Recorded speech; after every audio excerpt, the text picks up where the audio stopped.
নমস্কার, welcome to my channel সমস্যা শ্রী শ্রী রাধাকৃষ্ণ গোপাল শ্রীমদ ভগবত গীতা। আজ 2 জুলাই 2025 আমি শ্রী শ্রী চৈতন্য চরিতামৃত আদি লীলা দ্বিতীয় পরিচ্ছেদের অষ্টম ভাবার্থের 34 ও 35 পৃষ্ঠার কিছু অংশ পাঠ করছি। শ্রী শ্রী চৈতন্য চরিতামৃত কি জয়, শ্রী শ্রী রাধাকৃষ্ণ গোপাল শ্রীমদ ভগবত গীতা কি জয়। রাধে কৃষ্ণ রাধে কৃষ্ণ রাধে কৃষ্ণ।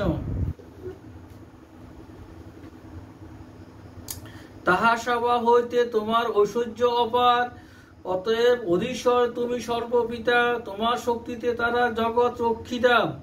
নারের অয়ন যাতে করহ পালন, অতএব হও তুমি মূল নারায়ণ।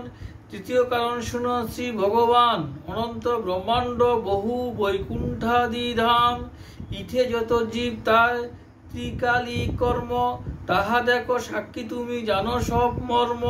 তোমার দর্শনে সর্বজগতের স্থিতি, তুমি না দেখিলে কার নাহি স্থিতি গতি।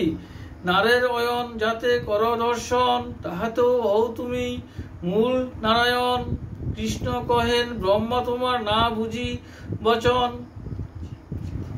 জীব হৃদি জলে বৈশে সেই নারায়ণ। ব্রহ্মা কহে জলে জীবে সেই নারায়ণ, সে সব তোমার অংশ এ সত্যবচন। কারণ আবধি ক্ষীরুদ গর্ভোদকশায়ী, মায়াধারে সৃষ্টি করে তাতে নবমায়ী। সেই তিন জলশায়ী সর্ব অন্তর্যামী, ব্রহ্মাণ্ড বৃন্দের আত্মা পুরুষ নামী। হিরণ্য গর্ভের আত্মা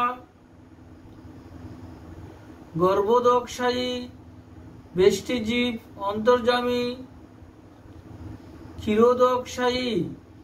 এ সবার দর্শনেতে আছে মায়াগন্ধ, তুরীয় কৃষ্ণের নাহি মায়ার সম্বন্ধ।